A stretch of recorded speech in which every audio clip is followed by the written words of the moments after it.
पर पूछा गया था, विकास के किस क्षेत्र का संबंध बौद्धिक क्षमताओं की जैसे कि ध्यान, स्मृति, समस्या समाधान, कल्पना और सृजनात्मकता से है? तो आपको बताना है इन चारों में से कौन-सा सही होगा आपको। तो यहाँ पर दिया गया है पहला विकल्प संवेगात्मक क्षेत्र, दूसरा दिया गया है संज्ञानात्मक क्षेत्र, तीसरा दिया गया है सामाजिक क्षेत्र, चौथा शारीरिक क्षेत्र। तो यहाँ पर ध्यान, स्मृति, समस्या ये जो है संज्ञान के क्षेत्र में आता है। तो यहाँ पर जो है पहले का दूसरा ऑप्शन सही हो जाएगा, संज्ञानात्मक क्षेत्र। चलिए बात कर लेते हैं, ये क्या होते हैं, इनके बारे में यहाँ दिया गया है। शारीरिक विकास क्या होते हैं, इसके बारे में जान लीजिए। शारीरिक विकास जो है यह जीवन में मानव में होने वाले शारीरिक परिवर्तनों को संदर्भित करता है। और संज्ञानात्मक विकास क्या होता है? तो संज्ञानात्मक यह समस्या के तर्क करने, सोचने, अनुभव करने और हल करने की क्षमता के विकास को संदर्भित करता है।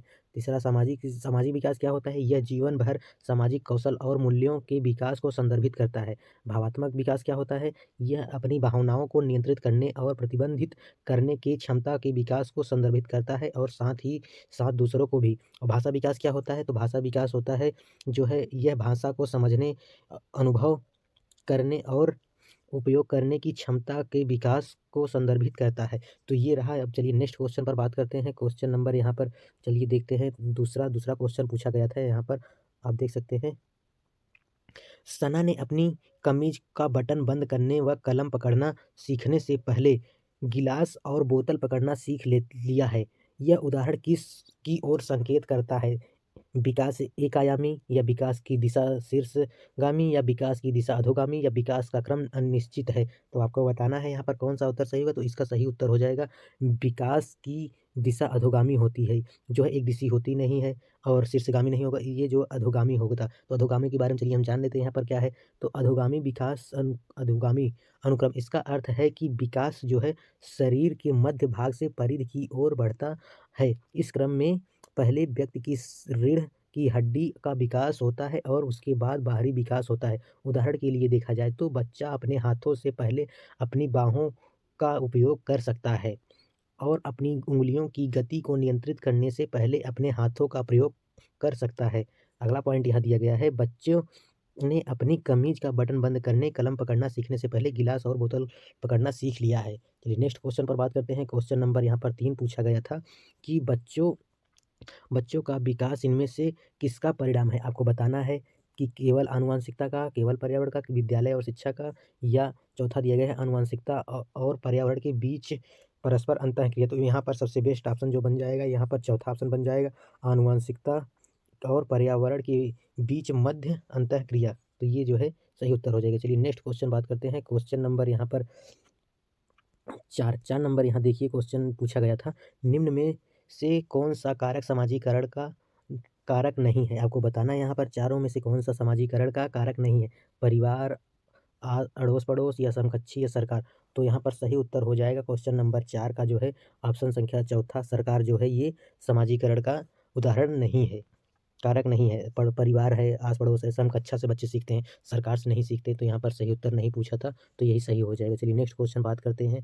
क्वेश्चन नंबर 5, हिंज की दुविधा पर बच्चों की प्रतिक्रिया के आधार पर लॉरेंस कोहलबर्ग ने किस विकास का विभिन्न अवस्थाओं को प्रतिपादित किया है? आपको बताना है चारों ऑप्शन में से पहला ऑप्शन दिया गया नैतिक विकास, सामाजिक विकास या मनोवैज्ञानिक विकास या व्यक्तिगत विकास। तो जो है हिंज का जो है एक था, लॉरेंस कोहलबर्ग का जो है नैतिक विकास का सिद्धांत, या नैतिक विकास और नैतिक दुविधा था। तो यहाँ पर सही उत्तर हो जाएगा क्वेश्चन नंबर 5 का जो है पहला ऑप्शन सही हो जाएगा, नैतिक विकास। चलिए नेक्स्ट बात करते हैं। इससे पहले यहाँ पर कुछ छठवां देखिए क्वेश्चन नंबर, 9 वर्षीय लीला ने बटनों के संग्रह को उनके माप के अनुसार वर्गीकृत किया। फिर उसने सभी समूहों के बटनों को एकीकृत किया, फिर उन्हें उनके छिद्रों के आधार पर पुनः वर्गीकृत किया। जीन पियाजे के संज्ञानात्मक विकास के सिद्धांत के अनुसार लीला विकास की डैश अवस्था पर है। आपको बताना है, लीला 9 वर्षीय है, यहाँ पर आपको बताना है, तो कौन सा ऑप्शन सही होगा? तो यहाँ पर पूर्व संक्रियात्मक अवस्था या अमूर्त संक्रियात्मक अवस्था या मूर्त या संवेदी। तो जो है 7 से 9 वर्ष में कौन सा अवस्था आता है? तो ये मूर्त संक्रियात्मक अवस्था आता है। यहाँ पर जो है पहला तीसरा 9वां का जो है 6वें का तीसरा ऑप्शन सही हो जाएगा, मूर्त संक्रियात्मक अवस्था। चलिए नेक्स्ट क्वेश्चन बात करते हैं। इससे पहले यहाँ जीन पियाजे का चारों अवस्थाओं के बारे में आप जान सकते हैं। यहाँ पर जीन पियाजे के संज्ञानात्मक विकास के सिद्धांत से पता चलता है कि बच्चे बौद्धिक विकास की 4 अलग-अलग अवस्थाओं से बढ़ते हैं। और आगे बढ़ते हैं। पियाजे के संज्ञानात्मक विकास का सिद्धांत की 4 अवस्थाएँ निम्न हैं। संवेदी पेशी अवस्था 2 से 0 से 2 वर्ष चलता है। पूर्व संक्रियात्मक अवस्था 2 से 7 वर्ष चलता है। मूर्त संक्रियात्मक अवस्था 7 से 11 वर्ष में चलता है और अमूर्त जो है कब चलता है तो 11 से 18 के बीच चलता है। चलिए नेक्स्ट क्वेश्चन बात कर लेते हैं। यहाँ पर क्वेश्चन नंबर 7 दिया गया है। आपको बताना है कि जब बच्चे अपने अनुभवों को अपने वर्तमान स्कीमा में समाहित करते हैं तो यह डैश कहलाता है, आत्मसातीकरण या समायोजन या केंद्रीयता या संरक्षता। तो यहाँ पर क्वेश्चन नंबर 7 का जो है पहला सही हो जाएगा। जब अपने स्कीमा में बच्चे बैठाते हैं तो यानी आत्मसातीकरण करते हैं। यहाँ पर जो है 7 का पहला ऑप्शन सही हो जाएगा। नेक्स्ट क्वेश्चन बात करते हैं। इससे पहले यहाँ पर जीन पियाजे के इसकी विकास के बारे में जान लीजिए। यहाँ पर विकास आत्मसातकरण, समायोजन और सम्मीकरण ऐसे तरीके हैं जिनके माध्यम से बच्चे नए अनुभवों को पहले से मौजूद अनुभूति संरचनाओं यानी स्कीमा में एकीकृत करते हैं। तो ये है। चलिए नेक्स्ट बात करते हैं। यहाँ पर देख लीजिए स्कीमा क्या है, समायोजन क्या है, इसके बारे में यहाँ दिया गया है। आप स्क्रीनशॉट ले सकते हैं पढ़ने के लिए। चलिए हम बता देते हैं आपको। तो स्कीमा क्या है यहाँ पर आप देख सकते हैं। विचारों या कार्यों के एक समूह के दिमाग में एक प्रतिनिधित्व जो एक साथ चलते हैं उसे स्कीमा कहते हैं। समायोजन क्या है? नए अनुभवों के परिणाम स्वरूप मौजूदा विचारों या स्कीमा को बदलने का आह्वान करता है। और साम्यीकरण क्या है? एक तंत्र जो बच्चों को आत्मसातकरण और समायोजन के बीच संतुलन हासिल करने में सहायता करता है। संगठन क्या है? तो संगठन यह संज्ञानात्मक संरचनाओं के बीच संबंध का अध्ययन करने की क्षमता को संदर्भित करता है जो सोच को अधिक कुशल बनाता है। संरक्षणता क्या है? तो इस संरक्षणता से तात्पर्य यह है कि समझने की क्षमता से है कि कोई वस्तु आकार या रूप परिवर्तन होने पर भी वहीं रहती है। और केंद्रीयकरण क्या है? तो बच्चे एक समय में स्थिति के केवल एक पहलू पर अपना ध्यान केंद्रित करते हैं और अपने विचार की दिशा को उलट नहीं सकते। तो ये है, पढ़ लिए, देख लीजिए स्क्रीनशॉट से, याद कर लीजिए। चलिए नेक्स्ट क्वेश्चन बात करते हैं। क्वेश्चन नंबर यहाँ पर 9 नंबर पूछा गया था। लेव वाइगोत्स्की के संज्ञानात्मक विकास के सिद्धांत को डैश कहा जाता है क्योंकि वे तर्क देते हैं कि बच्चों का अधिगम एक संदर्भ में होता है। तो आपको बताना है यहाँ पर मनोगतिशील या मनोलैंगिक या सामाजिक सांस्कृतिक या व्यवहारात्मक। तो लेव वाइगोत्स्की जो है कहते हैं कि इनका सिद्धांत है क्या? तो इनका सिद्धांत है सामाजिक और संस्कृति। तो यहाँ पर सही उत्तर हो जाएगा 8 का तीसरा। चलिए बात करते हैं आगे। क्वेश्चन नंबर 9 नंबर यहाँ पर दिया गया है। जब कोई अध्यापिका किसी विद्यार्थी को उसके विकास के निकटस्थ क्षेत्र पर पहुँचाने के लिए सहायता को उसके निष्पादन के वर्तमान स्तर के अनुरूप ढालती है तो अध्यापिका किस नीति का प्रयोग कर रही है? सहयोगात्मक अधिगम का प्रयोग या अंतरपक्षता का प्रदर्शन या प्राण या विद्यार्थियों में संज्ञानात्मक द्वंद्व पैदा करना? तो द्वंद्व पैदा करना होगा नहीं, अंतर होगा नहीं। और यहाँ पर जो है किसी सहायता प्रदान करने के लिए जो है तो यहाँ पर प्राण जो है बीच में जेडपीडी का बात किया जा रहा है। तो यहाँ पर 9वें का तीसरा सही हो जाएगा। चलिए बात करते हैं नेक्स्ट दिया गया है यहाँ पर क्वेश्चन नंबर 10। एक प्रगतिशील कक्षा में डैश। तो आपको बताना है यहाँ पर कौन सा सही उत्तर होगा। शिक्षण पाठ्यपुस्तक केंद्रित होता है या योगात्मक परीक्षा पर बल दिया जाता है या छात्र अधिगम में सक्रिय भूमिका निभाते हैं। चौथा दिया गया है अध्यापक दंड और पुरस्कार द्वारा छात्रों के शिक्षण को दिशा देता है। तो यहाँ पर तो 10 का सही उत्तर ऑप्शन संख्या यहाँ पर तीसरा हो जाएगा, छात्र अधिगम में सक्रिय भूमिका निभाते हैं। चलिए नेक्स्ट क्वेश्चन बात करते हैं। यहाँ पर जो है एक प्रगतिशील जो है शिक्षा में इनके माने जाते हैं। जॉन डीवी को एक प्रगतिशील शिक्षा का जनक माना जाता है। शिक्षा की अवधारणा का प्रस्ताव जो इस बात पर जोर देती है कि अधिगम केवल हस्त गतिविधि आधारित दृष्टिकोण के माध्यम से होता है, इसलिए छात्रों को अनुकूलन और अधिगम के लिए अपने पर्यावरण के साथ अंतःक्रिया करनी चाहिए। एक प्रगतिशील शिक्षा का एक हिस्सा है जो प्रत्येक बच्चे की क्षमता और योग्यता में विश्वास करती है। अगला पॉइंट यहाँ दिया गया है।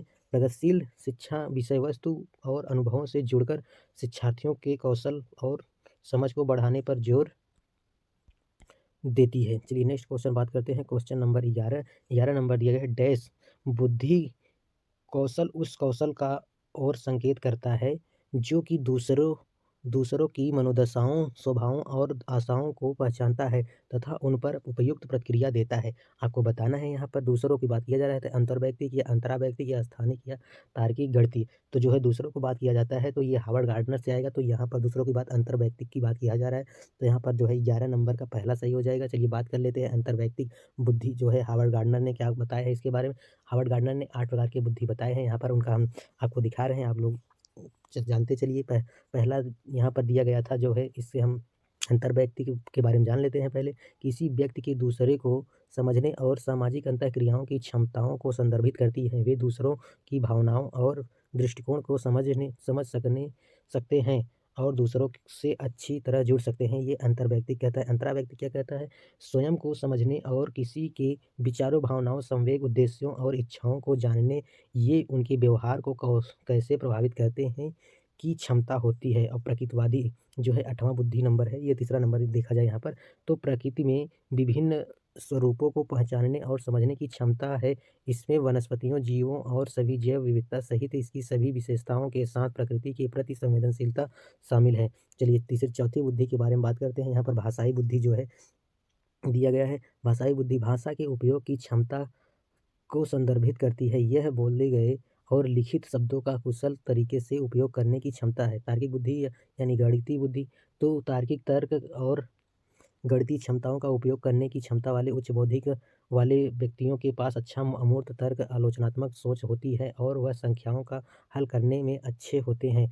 गार्डनर साहब जी कहते हैं कि किसी एक बच्चे में एक जो है कोई भी बुद्धि अच्छी तरह होती है। अब यहाँ पर किसी की तार्किक बुद्धि हो सकती है, किसी की भाषाई होती है, किसी की संगीतिक भी होता है। तो यहाँ पर संगीतज्ञ के बारे में जान लीजिए। संगीत की रचना करना, लिखने और प्रदर्शन करने के लिए लय, ध्वनियों और स्वरूप का उपयोग करने की क्षमता होती है। इनमें संगीत के प्रति संवेदनशीलता और संगीत के स्वरूपों को पहचानने और उन्हें परिवर्तित करने की क्षमता शामिल होती है। चलिए नेक्स्ट बात करते हैं यहाँ पर शारीरिक गतिक बुद्धि के बारे में। तो किसी व्यक्ति के शरीर की गतिविधियों और क्रियाओं का उपयोग और नियंत्रण करने की क्षमता नर्तक और खिलाड़ियों में सामान्योत्तर पर ऐसी बौद्धिकता उच्च होती है। अब स्थानिक बुद्धि के बारे में जान लीजिए। स्थानिक और दृश्य जानकारी को प्रभावी ढंग से देखने, समझने और उपयोग करने की क्षमता ऐसे स्थानिक अभिविन्यास में अच्छे होते हैं।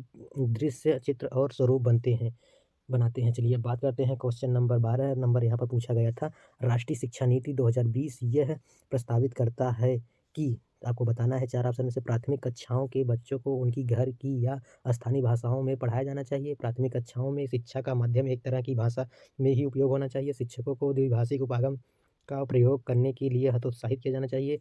चौथा दिया गया है भाषावाद को बिल्कुल भी बढ़ावा नहीं देना चाहिए। तो यहाँ पर राष्ट्रीय शिक्षा नीति क्या कहता है? तो यहाँ पर जो है 12 का सही उत्तर हो जाएगा। प्राथमिक कक्षाओं के बच्चों को उनकी घर की या स्थानीय भाषाओं में पढ़ाया जाना चाहिए, यानी मातृभाषा में पढ़ाया जाना चाहिए, जिससे बच्चे जो है अच्छी आसानी से सीख सकें। चलिए नेक्स्ट क्वेश्चन बात करते हैं। क्वेश्चन नंबर 13 पूछा गया था। एक विद्यालय बैडमिंटन प्रतियोगिता के लिए विद्यार्थियों को चयन करते समय लड़कियों को प्राथमिकता देता है और संगीत प्रतियोगिता के लिए विद्यार्थियों का चयन करते समय लड़कियों को प्राथमिकता देता है। यह क्या इंगित करता है? लैंगिक स्थायित्व या लैंगिक पहचान या लैंगिक समानता या लैंगिक रूढ़िवादिता? तो जो है यह एक लैंगिक रूढ़िवादिता को दर्शाता है। तो यहाँ पर चौथा ऑप्शन सही हो जाएगा 13 नंबर का। चलिए नेक्स्ट क्वेश्चन बात करते हैं। क्वेश्चन नंबर अगला देखने से पहले यहाँ पर लैंगिक रूढ़िवादिता के बारे में जान लीजिए। एक समाज पुरुषों और महिलाओं से मिलकर बनता है। लैंगिक विभाजन, लैंगिक पूर्वाग्रह, लैंगिक रूढ़िवादिता समाज में आम प्रचलित प्रथाएं हैं।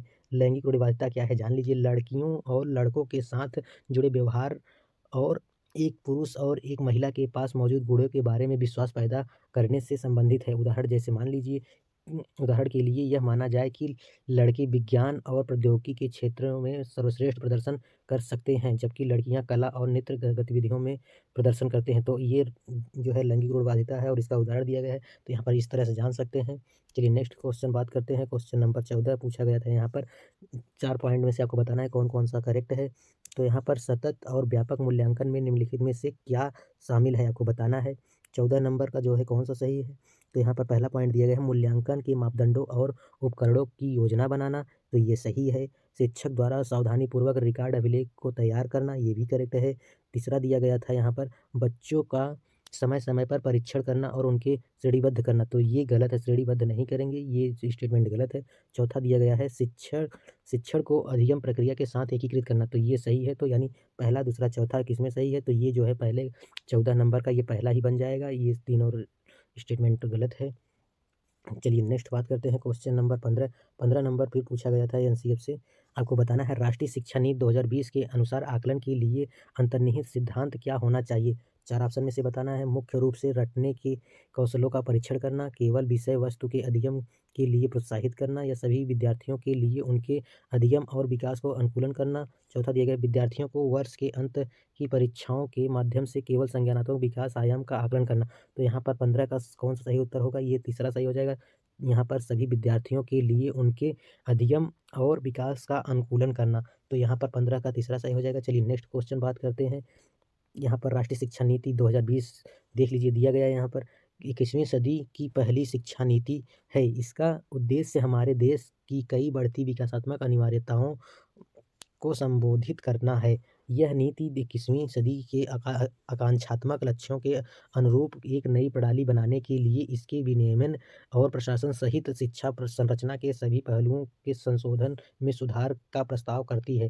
तो ये रहा राष्ट्रीय शिक्षा नीति 2020। चलिए नेक्स्ट क्वेश्चन बात करते हैं। क्वेश्चन नंबर यहाँ पर 21 पूछा गया था कि भारतीय संसद ने दिव्यांग व्यक्तियों के लिए निम्नलिखित में से कौन सा कानून हाल ही में पारित किया है? राष्ट्रीय शिक्षा नीति या निःशक्त व्यक्ति समान अवसर अधिकारियों का संरक्षण और पूर्ण भागीदारी अधिनियम। तीसरा दिया गया है दिव्यांगता के साथ व्यक्तियों के अधिकार अधिनियम। चौथा दिया गया है शिक्षा का अधिकार अधिनियम। तो यहाँ पर 16 का जो सही उत्तर हो जाएगा ऑप्शन संख्या तीसरा सही हो जाएगा, दिव्यांगता के साथ व्यक्तियों के अधिकार अधिनियम। चलिए नेक्स्ट क्वेश्चन बात करते हैं। क्वेश्चन नंबर 17 दिया गया था, निम्नलिखित में से कौन सा कथन प्राथमिक शिक्षा में समावेश की भावना का सटीक रूप से वर्णन करता है? आपको 4 ऑप्शन में से बताना था। शिक्षक केवल मानक और एक तरह की भाषाओं के प्रयोग को बढ़ावा देता है। शिक्षक कुछ जाति समूहों के बच्चों के प्रति पूर्वाग्रह रखता या रखती है। तीसरा दिया गया था, शिक्षक को विशेष शिक्षक आवश्यकताओं वाले बच्चों से कोई अपेक्षा नहीं होती। चौथा ऑप्शन दिया गया था, शिक्षक सांस्कृतिक रूप से उत्तरदायी शिक्षा शास्त्र का प्रयोग करती है। तो 17 का सही उत्तर जो हो जाएगा ऑप्शन संख्या चौथा सही हो जाएगा। शिक्षक सांस्कृतिक रूप से उत्तरदायी शिक्षा शास्त्र का प्रयोग करती है। तो यहाँ पर जो है सही उत्तर चौथा हो जाएगा। चलिए नेक्स्ट क्वेश्चन बात करते हैं। क्वेश्चन नंबर 18 पूछा गया था। यहाँ पर 4 पॉइंट में से कौन सा सही है ये आपको बताना है। यहाँ पर निम्नलिखित में से कौन सी विशेषताओं का समूह प्रतिभाशाली छात्रों को परिभाषित करता है आपको बताना है। पहला ऑप्शन दिया गया है, वे शीघ्रता से सीखते हैं और उसे याद रखते हैं। तो ये करेक्ट सही बात है। और फिर उसके बाद वे सतर्क रहते हैं और तुरंत उत्तर देते हैं और बारीकी से अवलोकन करते हैं, ये भी सही है। वे त्वरण के साथ बेहतर प्रदर्शन करते हैं, तो ये भी सही है। तो यहाँ पर पहला दूसरा तीनों सही है। तो यहाँ पर पहला दूसरा तीसरा जो है तीसरे ऑप्शन में है, ये तीसरा सही हो जाएगा। चलिए नेक्स्ट क्वेश्चन बात करते हैं। क्वेश्चन नंबर यहाँ पर आगे बात करने से प्रतिभाशाली बच्चों के बारे में यहाँ जान लीजिए कि जो है प्रतिभाशाली छात्रों को परिभाषित करने की विशेषताएं निम्नलिखित है। तो इनका विशेषता देख सकते हैं। प्रतिभाशाली विशेषता क्या होती है? वे शीघ्रता से सीखते हैं और उसे याद रखते हैं। वे उच्च स्तर के अमूर्त का निर्माण और संचालन कर सकते हैं। वे आसानी से जटिल निर्देशों का पालन करते हैं और एक समय में एक से अधिक विचारों को संभाल सकते हैं। वे हमेशा सतर्क रहते हैं, चीज़ों का अध्ययनपूर्वक निरीक्षण करते हैं, तुरंत प्रतिक्रिया देते हैं। इसके पास महान बौद्धिक जिज्ञासा, रचनात्मक और सृजनात्मकता और जांच करने और निर्माण की भावना होती है। उन्हें सत्य खोज प्रश्न पूछते हैं आदत क्योंकि उनके पास ज्ञान की प्रबल कामना होती है। वे जल्दी से सीखते हैं और तर्क और विचारों और घटनाओं के बीच संबंध देखने की क्षमता रखते हैं। तो ये रहा प्रतिभाशाली की विशेषताएं। अब बात करते हैं क्वेश्चन नंबर 19। देखिए यहाँ पर दिया गया है, निम्नलिखित में से कौन सी शैक्षणिक प्रणाली अत्यधिक दृष्टिबाधिता से जूझते हुए विद्यार्थियों के समावेशन हेतु प्रभावशाली नहीं है। आपको बताना है नहीं है, यहाँ पर आप ध्यान दीजिएगा। तो यहाँ पर 19 का सही उत्तर कौन सा है आपको बताना है। प्रत्यक्ष और स्पष्ट रूप से बोलना व पढ़ना, तो ये सही बात है। त्रिआयामी नक्शे और चार्ट, ये भी सही है। ऐसी किताबों और बोर्ड जिनको छुआ या महसूस किया जा सकता है, ये भी सही है। अगला पॉइंट यह दृश्यात्मक प्रस्तुतिकरण देने के लिए कंप्यूटर का प्रयोग, तो यहाँ पर क्या पूछा गया है? दृष्टिबाधित के लिए नहीं है, तो यहाँ पर ये नहीं होना चाहिए। तो यहाँ पर सही उत्तर जो है चौथा हो जाएगा। दृश्यात्मक प्रस्तुतिकरण देने के लिए कंप्यूटर का उपयोग करें, तो ये नहीं करना चाहिए, तो यही सही हो जाएगा। चलिए नेक्स्ट क्वेश्चन बात करते हैं। क्वेश्चन नंबर 20 नंबर यहाँ दिया गया है। ये इस तरह का क्वेश्चन पूछा जाता है, अधिक कथन दिया रहेगा और कारण दिया रहेगा। तो आपको बताना है यहाँ पर कौन सा स्टेटमेंट सही है।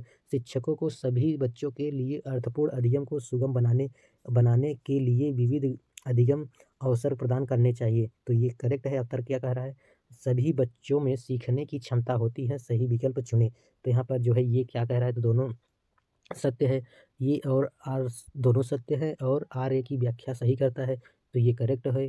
अगला दिया गया है यहाँ पर ए आर दोनों सत्य हैं लेकिन आर ए सही की व्याख्या नहीं करता है।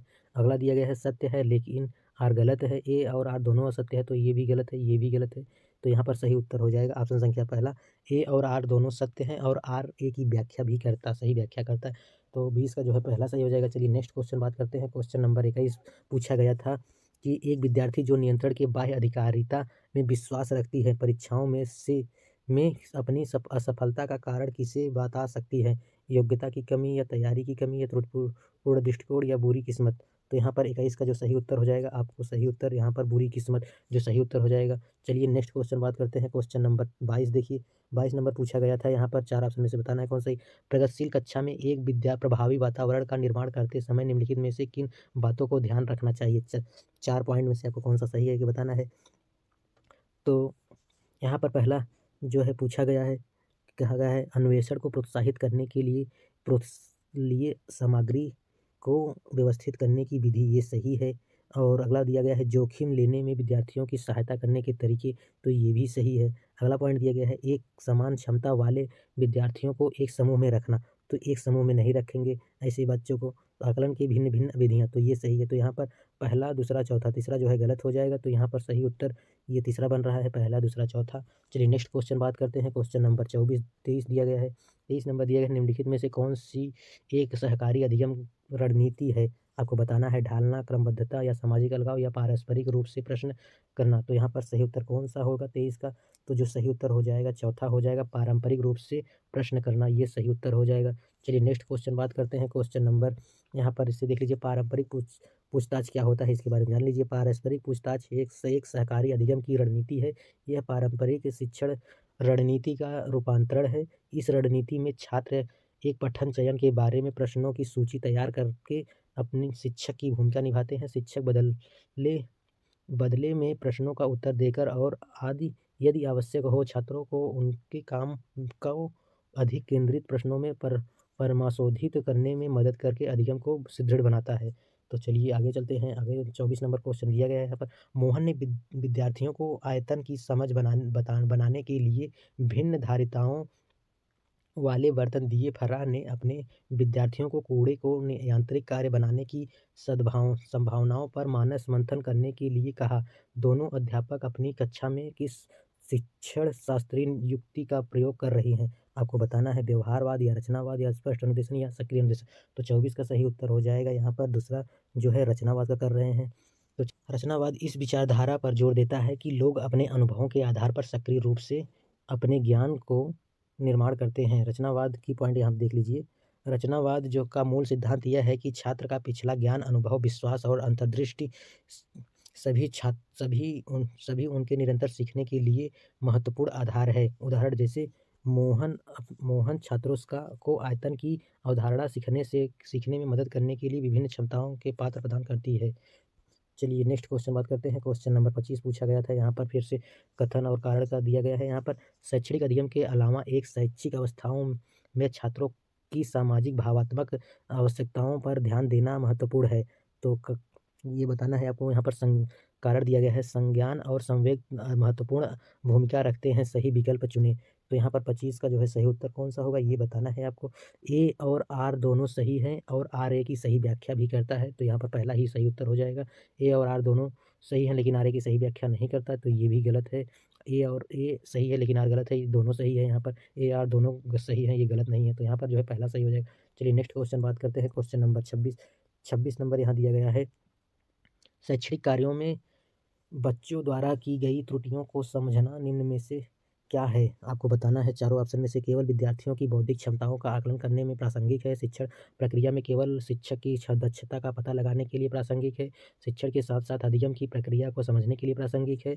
अगला दिया गया है शिक्षण या सीखने से संबंधित किसी भी क्षेत्र के लिए प्रासंगिक नहीं है। तो यहाँ पर 26 का सही उत्तर जो हो जाएगा ऑप्शन संख्या तीसरा हो जाएगा, शिक्षण के साथ साथ अधिगम की प्रक्रिया को समझने के लिए प्रासंगिक है। तो यहाँ पर जो है 26 का तीसरा सही हो जाएगा। चलिए नेक्स्ट क्वेश्चन बात करते हैं। क्वेश्चन नंबर 27 यहाँ पर पूछा गया था निम्न में से समालोचनात्मक चिंतन में क्या शामिल है? आपको बताना है यहाँ पर कि इस पर संज्ञान शामिल है या विश्लेषण शामिल है या मनन शामिल है। तो 27 का जो है सही उत्तर हो जाएगा ऑप्शन संख्या पहला, दूसरा, तीसरा, ये तीनों शामिल है। संज्ञान भी शामिल है, विश्लेषण भी शामिल है और मनन भी शामिल। तो चलिए यहाँ पर नेक्स्ट क्वेश्चन बात करते हैं, क्वेश्चन नंबर 28। अनीता जो कि चौथी कक्षा की अध्यापिका है, अपनी कक्षा में एक ऐसी स्थिति सामना कर रही हैं जहाँ कई विद्यार्थी पढ़ाए जा रहे विषय में उत्साहट महसूस कर रहे हैं। इस स्थिति में उसे क्या करना चाहिए? आपको बताना है। इन विद्यार्थियों को अनदेखी करे और उसी के विषय वस्तु को पढ़ाना जारी रखें। तो अनदेखा करना गलत होता है, तो यहाँ पर ये स्टेटमेंट गलत हो गया। अगला दिया गया है यहाँ पर कि इन विद्यार्थियों को दंडित करे और इनकी सूचना माता-पिता से करे, तो गलत बात। तो पाठ की विषय वस्तु और पढ़ाने के तरीके पर पुनः चिंतन करें, तो ये जो है सही बात है, पुनः चिंतन करना चाहिए। मान लें कि विद्यार्थियों सीखने के लिए क्षमता नहीं है, तो ये जो है गलत हो जाएगा। तो यहाँ पर जो है 28 का तीसरा विकल्प सही हो जाएगा। नेक्स्ट क्वेश्चन बात करते हैं, क्वेश्चन नंबर 29 पूछा गया था, किसी अध्यापक को अपने विद्यार्थियों को किसी कार्य के लिए आंतरिक रूप से प्रेरित करने के लिए क्या कहकर प्रोत्साहित करना चाहिए? तो यहाँ पर जो विद्यार्थी सबसे पहले कार्य खत्म कर लेंगे, उन्हें 5 सितारे मिलेंगे। मैं देखना चाहता हूँ कि कौन प्रथम आता है या आती है, कौन सबसे अधिक स्मार्ट है। ऐसा कहेंगे बच्चों से? तो नहीं। इस पर काम करना कितना मज़ेदार है, चलो देखते हैं कि हम इस गतिविधि में क्या-क्या सीख सकते हैं। तो क्या-क्या सीख सकते हैं, इससे बच्चे को कुछ आनंद मिलेगा। तो यहाँ पर ये भी चौथा दिया गया है, वे विद्यार्थी जो जल्दी इस काम को पूरा नहीं कर देंगे, उन्हें खेल सत्र में शामिल नहीं किया जाने दूँगा। तो ये भी गलत है, ऐसा नहीं करेंगे। तो यहाँ पर जो है सही उत्तर ये सही हो जाएगा। क्वेश्चन दिया गया है, अधिगम सीखने की गति है डैश है, आपको बताना है सीखने की गति कौन-सी है? पूरी तरह से व्यक्तिगत कार्यों पर निर्भर, या पूरी तरह से पर्यावरणीय कारकों पर निर्भर, या व्यक्तिगत और पर्यावरणीय कारकों पर पारस्परिक क्रिया क्रिया पर निर्भर, या चौथा दिया गया है व्यक्तिगत और पर्यावरणीय कारकों दोनों से स्वतंत्र। तो 30 का जो सही उत्तर हो जाएगा, तीसरा सही हो जाएगा व्यक्तिगत और पर्यावरणीय कारकों की पारंपरिक क्रिया पर निर्भर। तो ये रहा 30 क्वेश्चन। कैसा लगा आपको कमेंट करके ज़रूर बताइए। अधिगम क्या है? जैसे आप लोग यहाँ देख सकते हैं, नई समझ, ज्ञान, व्यवहार, कौशल, मूल्य, दृष्टिकोण और वरीयताओं को प्राप्त करने की प्रक्रिया जो है अधिगम कहलाती है। अधिगम व्यवहार या ज्ञान में परिवर्तन अधिगम को परिणाम स्वरूप होता है। तो वीडियो अच्छा लगा हो तो सब्सक्राइब कर लीजिए, चैनल पे नए हैं तो, और अपने दोस्तों को भी शेयर करिए। मिलते हैं किसी नेक्स्ट वीडियो में, तब तक के लिए थैंक यू, धन्यवाद।